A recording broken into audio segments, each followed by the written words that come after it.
Welcome to another episode of Talk Commerce, the podcast that explores the latest trends and insights in the world of e-commerce. In this episode, we have a special guest joining us, Matt Holman, an e-commerce expert and founder of various startups, including Essential Hub and QPilot. Matt brings with him a wealth of knowledge and experience in the subscription industry, and we are thrilled to have him on the show. Brent and Matt will discuss the importance of subscription-based business models in today's e-commerce landscape and how businesses can leverage innovative solutions to unlock their subscription growth. Throughout the episode, Brent and Matt will share their insights on the challenges and opportunities in the e-commerce industry and practical tips and advice for businesses looking to grow their e-commerce operations. So sit back, relax, and join us as we dive into the world of e-commerce with Brent Peterson and Matt Holman on this episode of Talk Commerce. Remember to visit our sponsors who help us keep this podcast going. You can hear Brent tell a side-splitting joke during the episode, but if you wait until the end, you will hear me tell an even funnier joke. Have you heard of the Hoofa theme for Magento? It is a powerful yet intuitive theme that has been designed to help Magento store owners create the perfect online store. With the Hoofa theme, you can create a store that is unique and engaging while taking advantage of the latest technology that will make your site blazing fast. The theme is built with a modern, responsive design that is optimized for maximum performance and usability. You can easily achieve Google Lighthouse scores of 10. It is also fully customizable, allowing you to adjust its look and feel to fit your brand. Overall, the Hoofa theme is the best choice for any Magento site. It is easy to set up and customize, and it provides powerful features to help you create a successful online store. Plus, it is designed to work seamlessly with your existing Magento store, so you can take advantage of its powerful features and tools. With the Hoofa theme, you can create a beautiful, engaging, and successful Magento site. Go to hyva.io to learn more. That's hyva.io, and tell them that Talk Commerce sent you.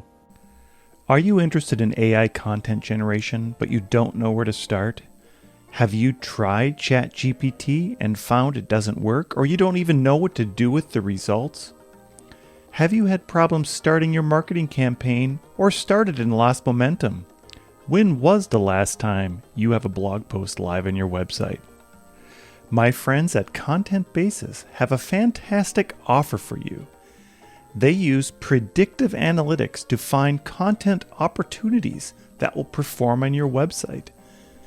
They leverage those opportunities using machine learning and humans to create content that outperforms any other content you've seen before. They don't stop there.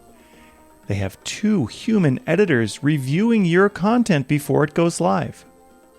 Once your content is live, they create 10 social posts on each of those content pages that was just launched. Finally, they work with you to see how those posts are performing and what they can do to add, change, or update the posts in the future. Content Basis is putting the human into your content marketing and your content automation. But don't take my word for it. Look at what Content Basis has been doing for Talk Commerce for the last 4 months. Content Basis is currently accepting beta candidates for WordPress, BigCommerce, and Shopify. Go to contentbasis.io. That's contentbasis.io, and learn how you can create marketing strategies that work into the future. My name is Brent Peterson, and I'm your host. Please remember to subscribe wherever you download your podcasts. And now, Talk Commerce. Welcome to Talk Commerce. Today I have Matthew Holman. He is the head of growth at QPilot and the founder of Subscription Prescription. Matthew, go ahead, do a better introduction than I just did. Tell us your day-to-day role and maybe one of your passions in life.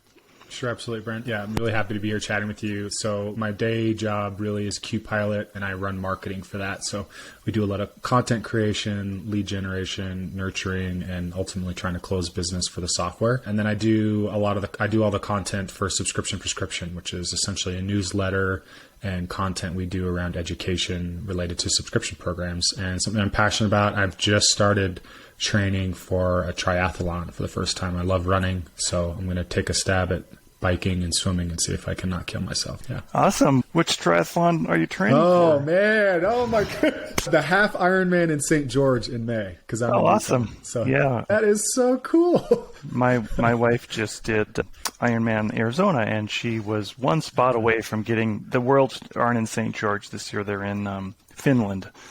Or next year, I should say. But yeah, I've only done one Ironman and a half. It wasn't even a full. So anyways. I'm looking for the half. That's enough for me to get started. That's plenty of activity outside of running. Yeah, good. Yeah, well, if we have time at the end, we can talk more about running. But I'm also a runner and very passionate about it. That's awesome. So Matthew, I know that I did prep you on the idea of my free joke project. And all I'm going to do is tell you a joke. And you just have to tell me if it should remain free or if we could charge for it. And now I wish I would have found a joke about triathlon or running, but here we go. 3 weeks ago, I sent my hearing aids in for repair. I've heard nothing. That one I think should stay free. Yeah, I agree.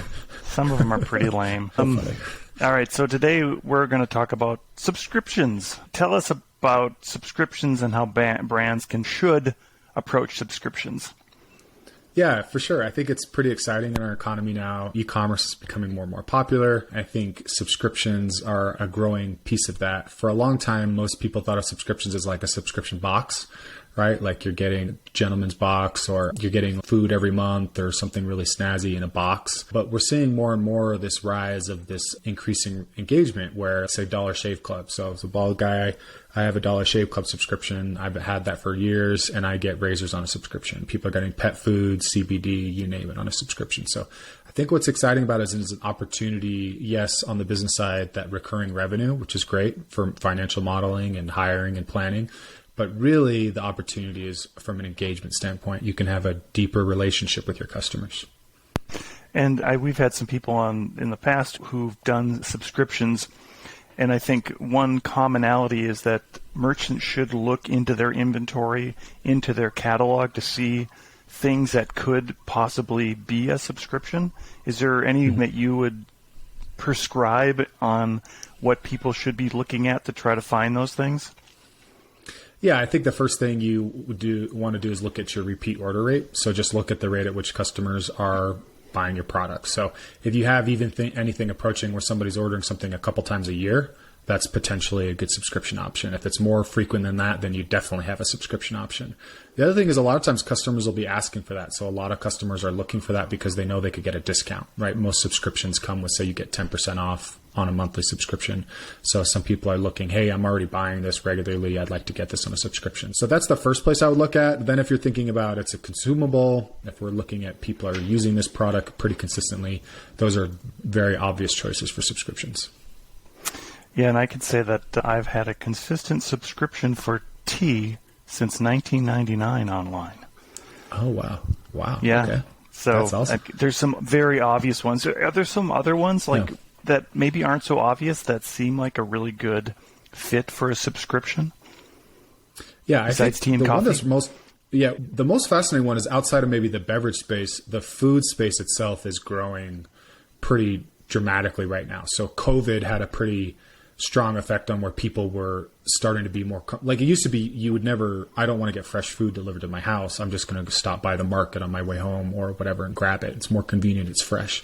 But with COVID, people became less comfortable wanting to go do that, and they became more comfortable with getting food delivered. Not just Uber Eats. I'm talking about HelloFresh and these boxes. There's a lot of that is growing in prominence because people are becoming more comfortable with having things delivered to their house. There's more control. And then for other verticals, I think an interesting one is B2B, the B2B space. So you could be selling, say you sell an AC unit to a house and you put the filters on a subscription. I have a hot tub. We have a hot tub in our backyard. The chemicals I use to clean it are on a subscription that we get. So it's really about replenishment in that instance. I want to get something without forgetting about it. And especially if it's a product that needs to be done in a certain frequency, like cleaning chemicals to your hot tub or replacing your air filters.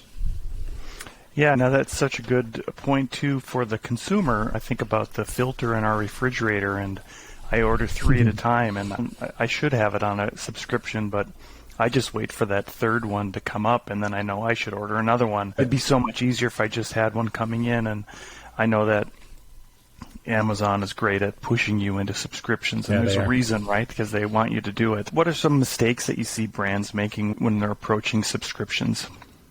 I think a couple things come down to, one, do you see some that are making the mistake of it's like a top-down, like it's an executive team, we want to make a revenue push and we're going to do it this way without necessarily looking at what customers are asking for or what they need. So that's a common mistake that I see. It's more we wish this was our business instead of figuring out what our business or our customers need.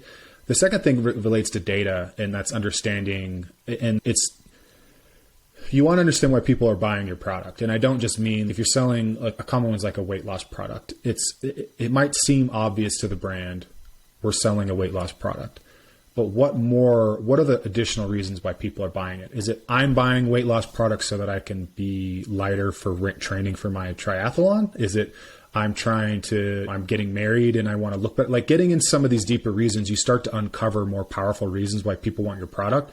And the reason I bring that up is because that's the information you need that drives real good retention. If you don't know why people are buying, you have to marry that with why people are canceling, and you start to figure out this complete customer journey of why they want the subscription in the first place, so that you can then build your marketing and all of your motions to try to drive that retention and that long-term profitability and make it actually work and stick for the consumer. How much data analysis would you recommend a merchant look at when they're looking at their existing subscriptions? And is there something in there besides just canceling that they should be looking at? Yeah, I think there's a couple of things. If you're looking at without a data science degree or anything like that, the two things I always look at is, one is you want to look at the top reasons why people cancel. And most subscriptions are actually pretty common. They're similar. So a really common one is I have too much product.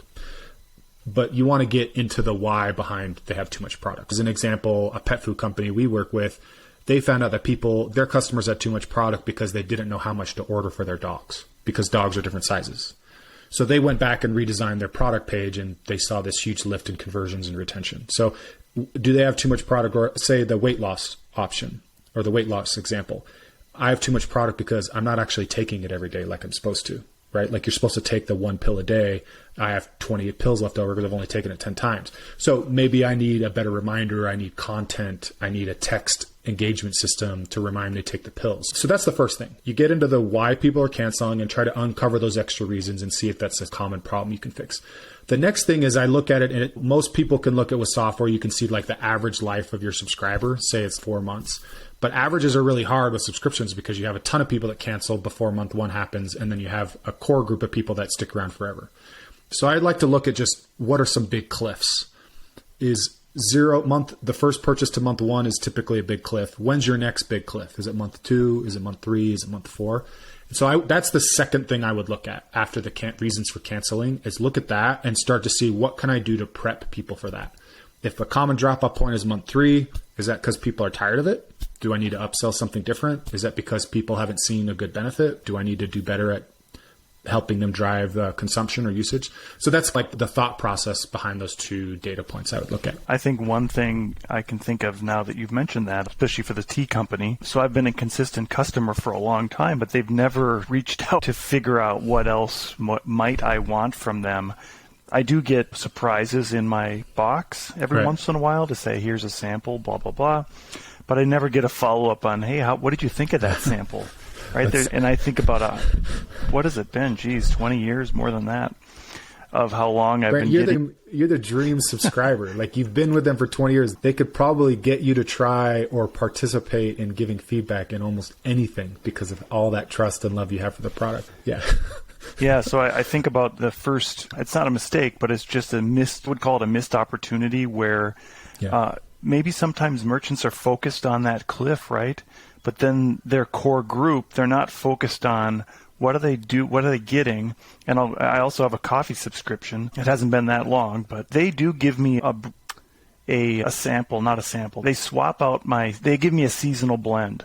So I order maybe a dark roast and then a seasonal blend for that period. But I think missed opportunity there too is, hey, what did you think of that? And maybe get some really pushing for some feedback on it. Yeah, you mentioned that, and that would have been the third data point is upsells, right? Looking at your data to see what are common products that are bought together, or what are the most profitable subscribers ordering, because those are the types of products you want to be pushing to others. But really, for me, like I mentioned, subscriptions are an opportunity to engage with your most loyal customers. And that engagement means you should be collecting data, right? If I'm running a coffee subscription and I have somebody who's willing to try this different blend, following up with surveys and collecting data on what they like or didn't like means that I now have a ton of information for my product team on what else we should be developing. Maybe there's different bundles or pricing. Like ultimately, a lot of subscriptions, the goal should be not just the repeat order, but it's profitability. And you get profitability by taking a customer that you've already paid to acquire and figuring out how to make more money from them. And the best way to do that is to understand what they like or don't like, or what they want or don't want. Yeah, I think subscriptions are another opportunity to bring in a new product line. If you are bringing a new product line, I can think of Tailwind, which is a supplement or a energy supplement that I use for running.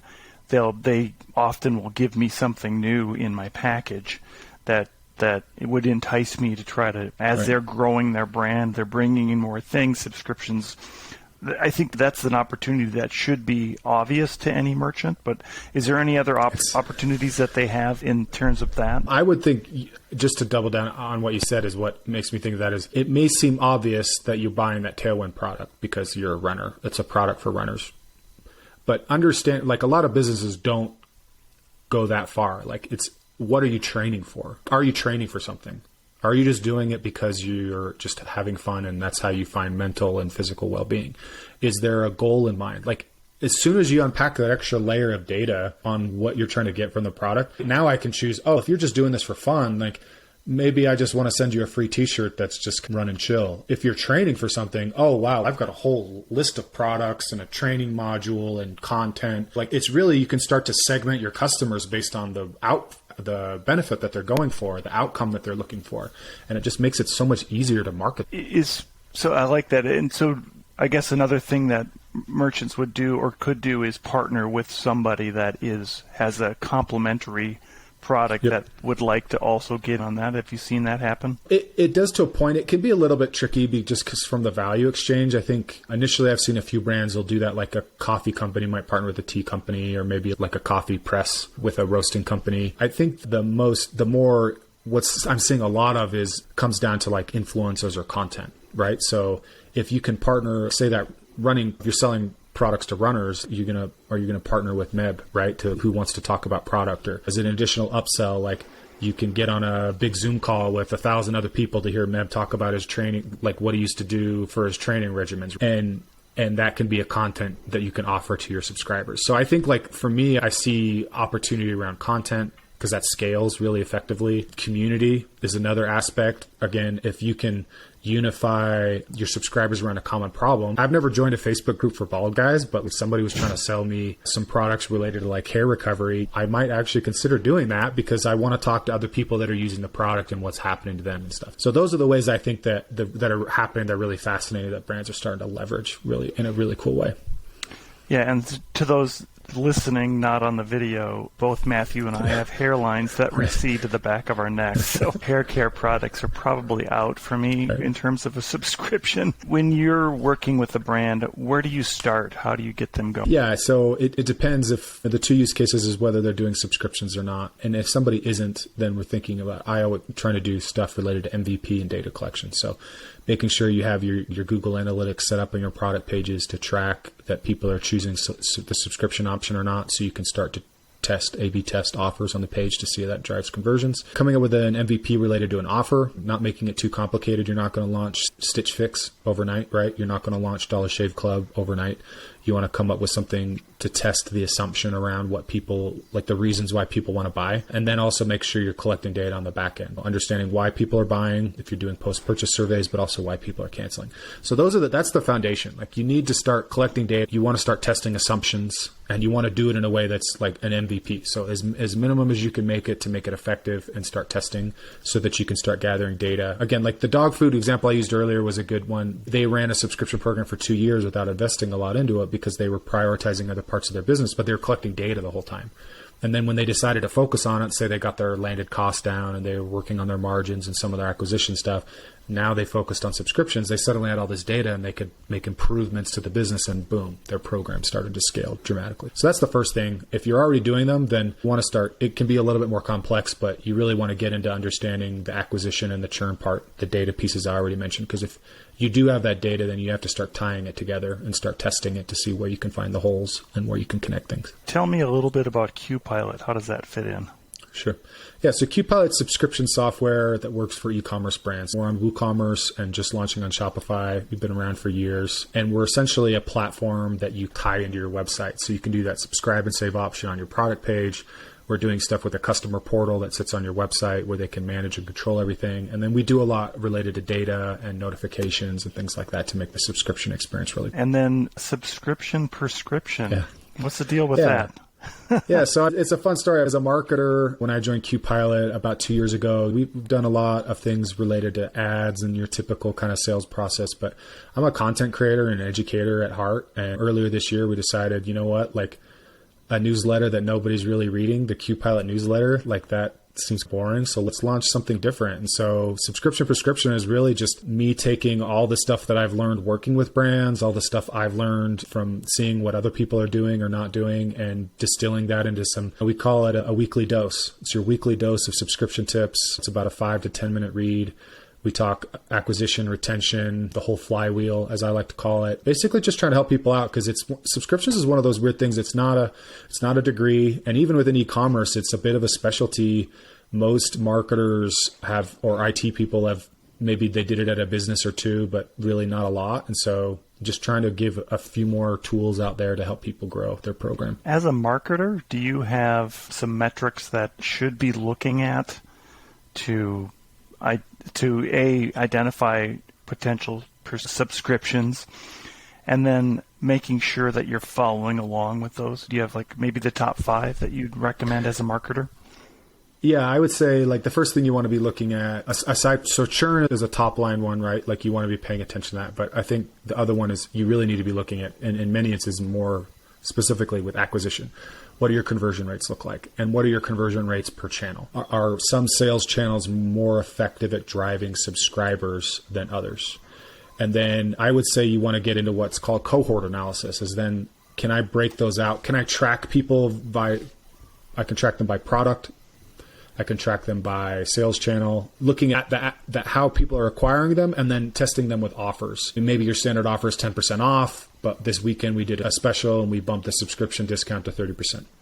So I'm tracking conversions, but I'm also tracking retention on that cohort. How did that cohort perform? So if I can acquire the customer profitably, then to me, I'm not as worried about dropping somebody off in month 1 because they just signed up for the discount, if that means I have a core group of customers that are now subscribing for over a year. So that's the thing is, and then making sure you're looking at a thing that a common mistake I see a lot of brands do is they get really consumed with this idea of people subscribe and then they cancel. So 10 or 20% of your customers on average are going to sign up for the discount, and that's it.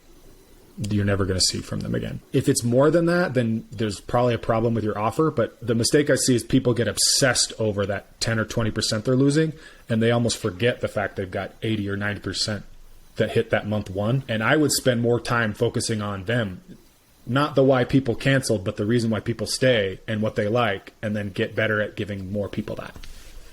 Yeah, that's a good point. I can't tell you how many times that merchants miss out on the counting, measuring, testing bit. Marketers are pushing it.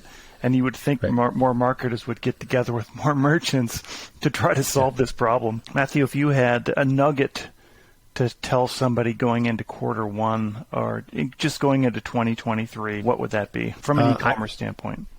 Engagement. So I think that it seems a little bit complicated at first, but engagement is an opportunity to learn more and gain more from your customers. So subscriptions is a great avenue for that. I think community is a second thing to be looking at, whether you're talking memberships or driving people to a face group or just trying to create community around your brand or around the problem you're solving, even if it's something like that. But engagement is what I would be focusing on. How can I learn more from my customers? How offer them more? How can I do that at scale? I think is what's going to really cause some differentiation going into 2023. People are already calling it the year of retention because I think with the recession and other things that might be looming or a lot of the macroeconomic issues that we're facing, acquisition might be tougher and it's always getting more and more competitive. So thinking about how you can engage more with your customers is going to be a great way to not just unlock profitability from them, but also learn how to market to new ones better. Matthew, as we close out the podcast, I give everybody a chance to do a shameless plug. Sure. What would you like to plug today?